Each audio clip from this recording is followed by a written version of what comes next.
Bienvenido a Mundos Fantásticos, el podcast donde tú y yo ponemos la mirada en las historias de fantasía, especialmente en esos mundos fantásticos a los que nos transportan cuando las leemos en los libros. Aquí estás con Sayen y vamos a pasar juntos un ratito divertido. Este es el episodio 9 de la temporada 2 y vamos a hablar de cómo crear magia increíble. Quédate conmigo y abre la puerta a Mundos Fantásticos.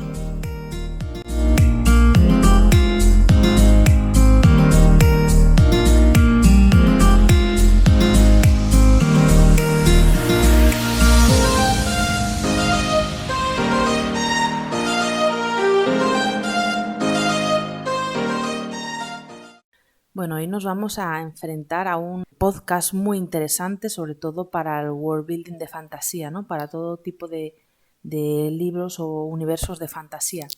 Porque si algo tiene la fantasía, pues es la magia, ¿no? Aquí sí que quiero hacer una primera distinción entre cuáles los dos grandes tipos de magia, ¿no? Y la que se lleva más en este momento. Y después voy a tomar prestado un libro que se llama Mundos Fantásticos de Francisco Tapia Fuentes, que hace también una definición de magia muy interesante, que la verdad es que nunca la había oído antes tal cual él la explica, porque él en este libro bebe mucho de los juegos de rol, entonces nos da esa perspectiva a la hora de crear magia. Y también para concluir un poco pues el episodio va a comentarlo cómo creo yo la magia, cuáles son las 5 categorías que hay que plantearse y las preguntas, y después, bueno, pues ya sabéis que vais a poder acceder a este lead magnet, a una plantilla para poder crear esta magia, para que la puedas descargar en tu ordenador, lo puedas imprimir o si lo quieres hacer en el ordenador directamente para poder crear tus propios sistemas de magia. ¿Cuáles son las dos principales categorías dentro de la magia? Pues esto bebemos mucho del mundo anglosajón, está la magia dura y la magia blanda. ¿Qué significa esto? Bueno, pues un sistema de magia dura, digamos que son, pues sobre todo donde bebe, por poner el ejemplo más clásico, ¿no? Y que ahora mismo se valora muchísimo, porque tiene mucha lógica por detrás, entonces es un sistema como muy satisfactorio para el lector. El gran ejemplo pues Brandon Sanderson, ¿no? Un sistema duro, ¿qué significa? Pues significa que la magia se da si se dan determinados requisitos y si es medible, sabes exactamente cuál es el efecto que va a producir esa magia una vez la realice el usuario, ¿no? Sin embargo, sistemas de magia blanda, que ahora mismo por algún motivo son menospreciados, pues también se han dado a lo largo de la literatura universal de miles de formas. Y creo que por lo menos yo lanzo ahora un alegato también en defensa de la magia blanda. No es que me guste más una u otra, yo creo que me gusta en el sentido en que esté bien desarrollado. Así soy yo. O sea, no me gusta más una cosa u otra, sino si está bien hecho. Y cualquiera de los dos la puede cagar y cualquiera de los dos lo puede hacer muy grandemente, lo puede hacer perfectamente bien, ¿no? ¿Qué grandes libros de magia blanda podemos encontrar? Pues aquí, mira, la primera que se me viene a la mente es Diane Wynne Jones, es la autora de Un castillo ambulante y de toda esta saga de libros en los cuales pues hay magia, pero nunca sabes los límites, nunca sabes hasta dónde llega, no sabes qué es lo que puede provocar, y aún así consigue crear como este universo, ¿no? Y sin la magia blanda, pues yo que sé, no tendríamos Peter Pan, no tendríamos muchos grandes libros que se han escrito de magia blanda, ¿no? Es verdad que Peter Pan hay cosas que son muy... O sea, luego hay libros que mezclan ambas cosas, ¿no? Magia dura y magia blanda. Por ejemplo, Harry Potter. Harry Potter tiene magia dura y magia blanda, ¿no? Magia dura porque sabes que coges una varita y dices no sé qué y la mueves de determinada forma y vas a conseguir tal efecto. Sin embargo, el efecto que produce no es el mismo si lo hace Harry que si lo hace Hermione, que si lo hace Ginny, que si lo hace etcétera, etcétera, ¿no? Requiere un entrenamiento y requiere también como de la fuerza del propio usuario, que también tiene que ver con el tipo de varita que utilice.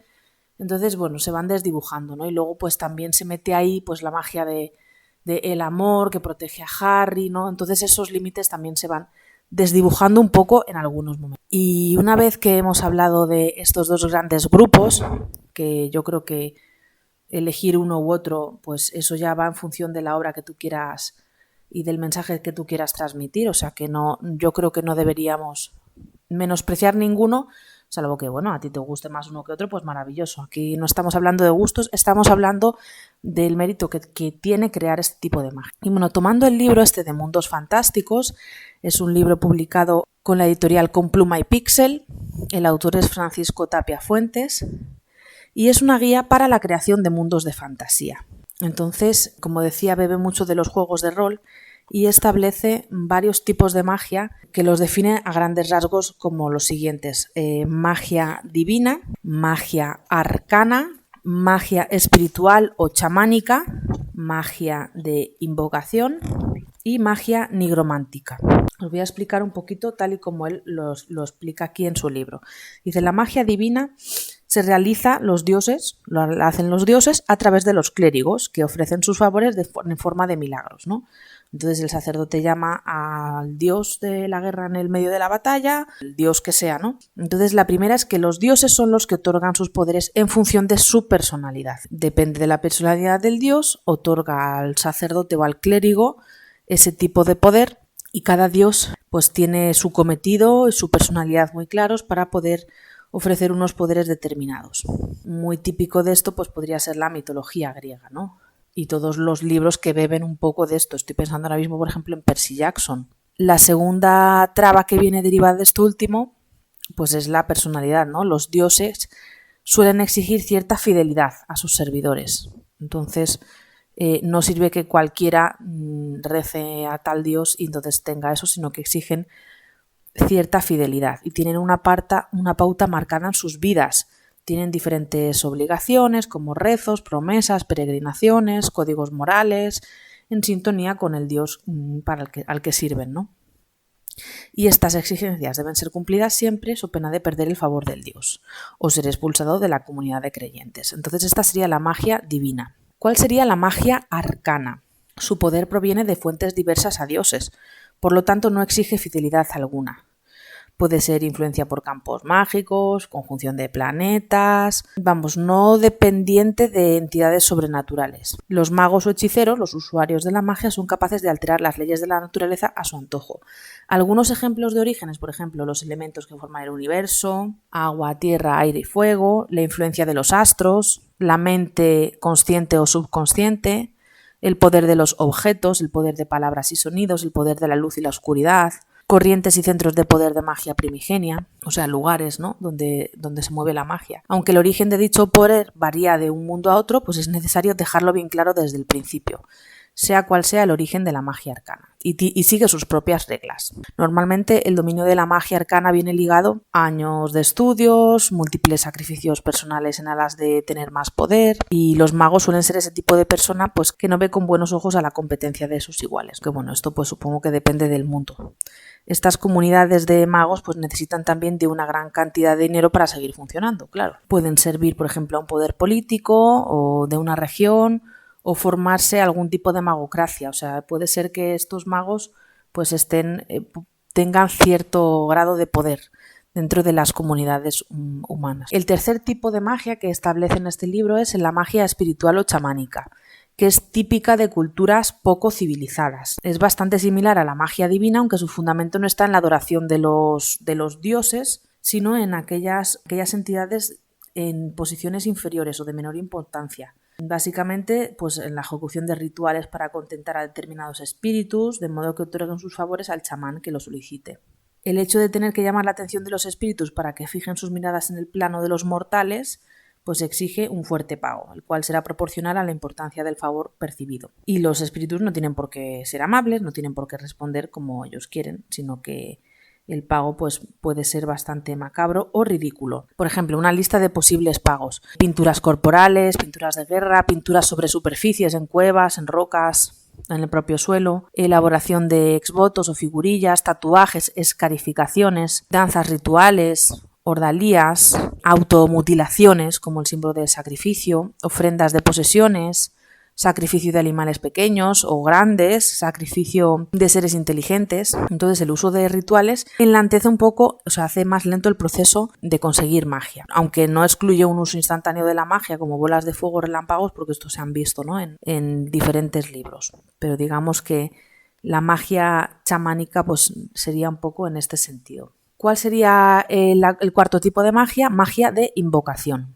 La fuente del poder proviene de la propia invocación o dominio de criaturas provenientes de otros planos, tales como demonios o cualquier otra entidad que no resida en el plano material. Es decir, que el usuario de magia, el mago, invoca a un demonio. Para lograr su objetivo, los invocadores deben realizar rituales al estilo de los realizados por la magia chamánica. Parafernalia que acompaña a este tipo de magia suele incluir pentagramas, velas, cánticos en determinado orden o en ciertas épocas o fechas del año. Y hay por lo menos dos tipos de rituales: rituales de convocación o rituales de atadura. Los rituales de convocación, amparados por fuertes medidas de protección, los invocadores llaman por su nombre a las entidades que desean traer al mundo.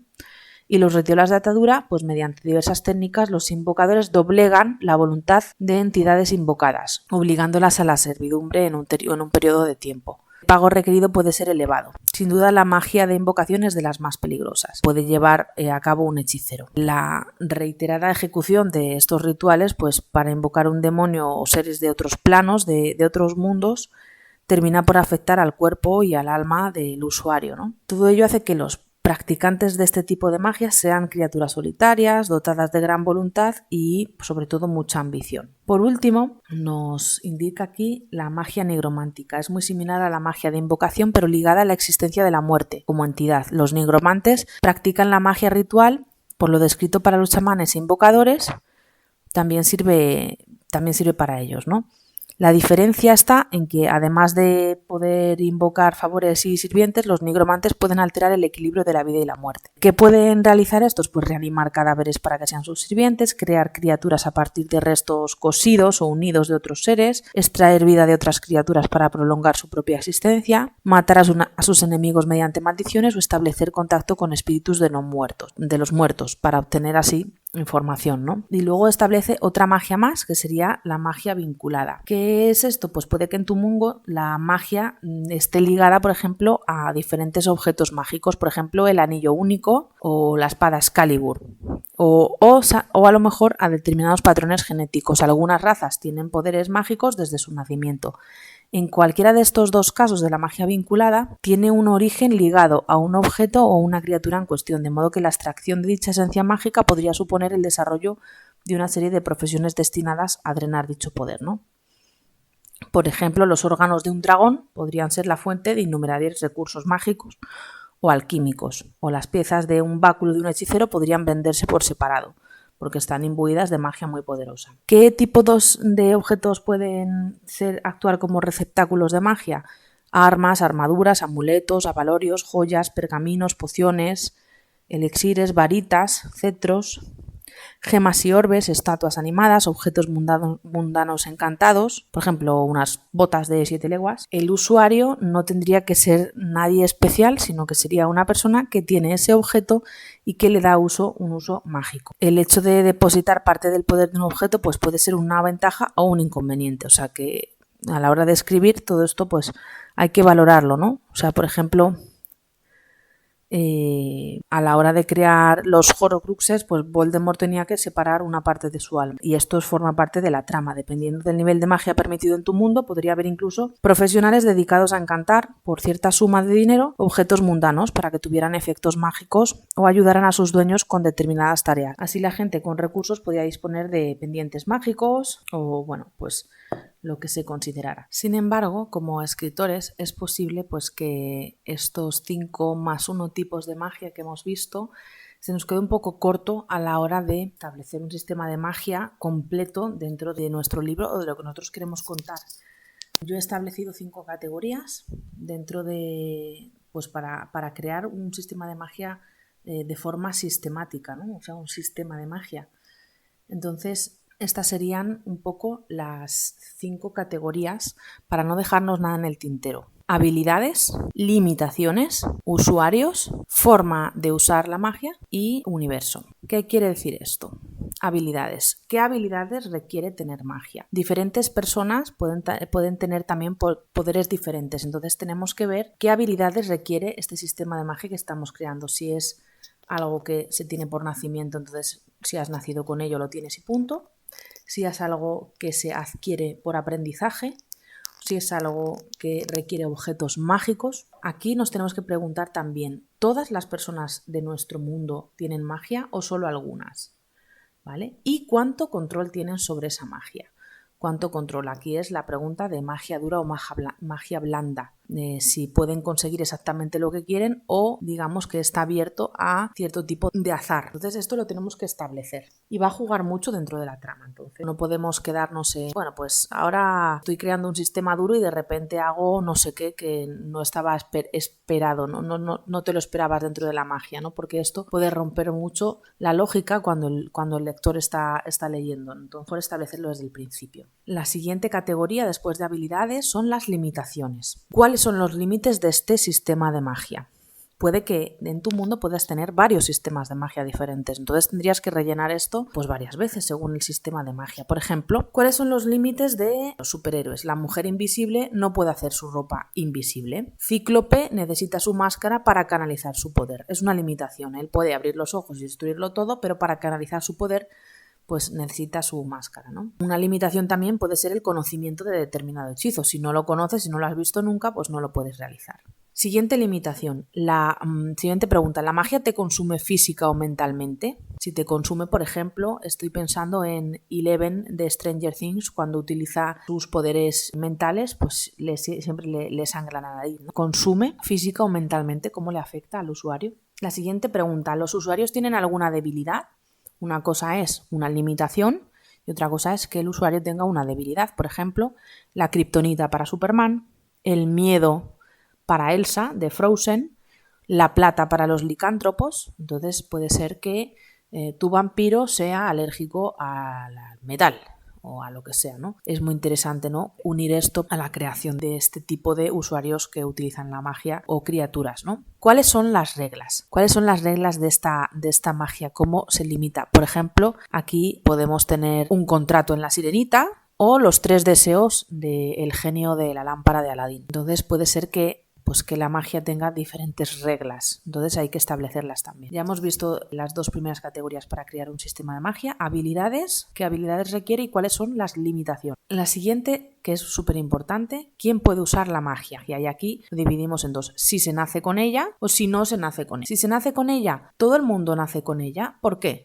¿Por qué no? Depende de la raza, depende de la genética, depende de a qué edad se manifiesta, cómo se manifiesta la magia. Y bien, si no se nace con ella, ¿cómo se adquiere la magia? Un regalo de alguien con magia, de algún tipo de deidad, como hablábamos antes de la magia divina, un mordisco, si es un licántropo o una araña radioactiva, un vampiro, un objeto mágico, como la lámpara del genio, el anillo único o la piedra de la resurrección. Test o prueba para recibirlo. ¿Es necesario algún tipo de test para recibir de alguna prueba, algún examen, superar algún obstáculo para conseguir esa magia? ¿Es una maldición no querida? Por ejemplo, la bestia de La Bella y la Bestia. ¿Se ha conseguido en un accidente como Hulk o se adquiere por conocimiento? Cualquiera puede usarla si sabe cómo aprenderla, cómo acceder a ella. ¿Quién puede usar la magia? Si se nace con ella, ¿quién? ¿Por qué? ¿Cómo se manifiesta? Y si no se nace con ella, pues todas estas preguntas de cómo se adquiere. ¿Cómo se usa la magia? Esta es la siguiente categoría. ¿Cómo se usa? ¿Es necesario algún tipo de conductor? Por ejemplo, la varita en Harry Potter o algunos cristales o lo que sea, ¿no?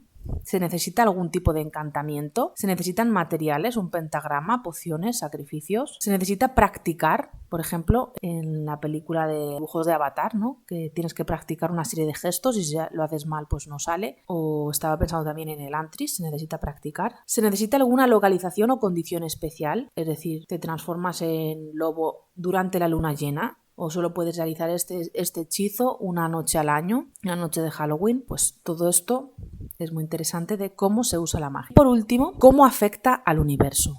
¿Cómo afecta al mundo la magia? Esto es súper importante porque es cómo se articula dentro de la comunidad, dentro de la sociedad. ¿Las personas que utilizan la magia tienen algún tipo de estatus social alto o bajo? A lo mejor son perseguidos. ¿Tienen prejuicios todas las personas hacia los usuarios mágicos? Si lo tienen, ¿por qué? ¿Por qué lo tienen? si es a lo mejor hacia cierto tipo de magia. También está relacionado con el poder. Si ciertas personas tienen magia, toman ventaja para controlar gobiernos o para oprimir a personas que no tengan magia. Es importante establecer cómo se luchan, cómo luchan las personas. Bueno, esto sobre todo pues para libros donde se incluyan guerras o batallas, ¿no? Cómo luchan los usuarios que tienen cierto tipo de magia, qué posibilidades tienen, cómo uno mágico se podría adaptar a esa lucha contra los mágicos. Otra cosa muy interesante es el crimen. El crimen sería diferente, habría más crimen basado en ese tipo de magia o quizás no. El usuario que tiene magia pues estaría a cargo de llevar a cabo la ley, ¿no?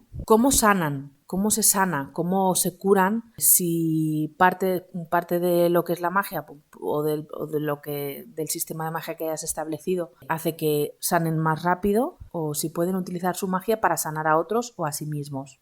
Sus lealtades, cómo establecer las lealtades. El usuario mágico o debería ser más leal a su sangre o a la magia o a otros usuarios mágicos. Las relaciones entre ciertas personas están prohibidas o están permitidas. Es normal mezclar magias, o sea que dos usuarios a lo mejor con sistemas de magia diferentes puedan estar juntos. O bueno, pues cómo se organizan, ¿no? para todo tipo de relaciones entre mágicos, no mágicos o dos sistemas de magia diferentes. Y también una cosa que es interesante es cómo construyen, ¿no? La magia física puede cambiar pues la forma en que las personas construyen las ciudades, lo que haría pues que crecieran con más rapidez la arquitectura o ciertas partes de la cultura estarían más desarrolladas. Y bien, por fin creo que he hecho una barrida entera de cómo crear un sistema de magia. Es verdad que Brandon Sanderson, muchos lo sabréis porque es bastante común, creó o estableció las 3 leyes de la magia porque él escuchó que Asimov había creado las 3 leyes de la robótica, así, entonces dijo pues yo quiero crear mis 3 leyes, pero esas 3 leyes no te ayudan para crear un sistema de magia completo, es solo una guía que a él le ayuda y que a otros escritores también puede ayudarles para que el sistema de magia sea coherente, pero no sirve para crear una magia de forma sistemática. Entonces espero que esto te haya ayudado. Ya te digo que os voy a dejar la plantilla para poder crear este sistema de magia tú solito. Si te ha gustado, déjame tu respuesta en comentarios, me encantará saber lo que opinas. Recuerda que si quieres un audiocurso en 4 sesiones sobre Kickstart, tu universo creativo para escritores perdidos, lo puedes conseguir en mi página web www.sayen.com. Muchas gracias por escucharme, por llegar hasta aquí. Si te ha gustado este episodio, dale un poquito de amor a mi podcast. Lo necesito, ¿vale? Dale al corazoncito para que puedas seguir compartiendo este contenido contigo. Suscríbete. Nos despedimos por hoy. Te deseo un feliz día y quizá nos veamos en algún mundo fantástico.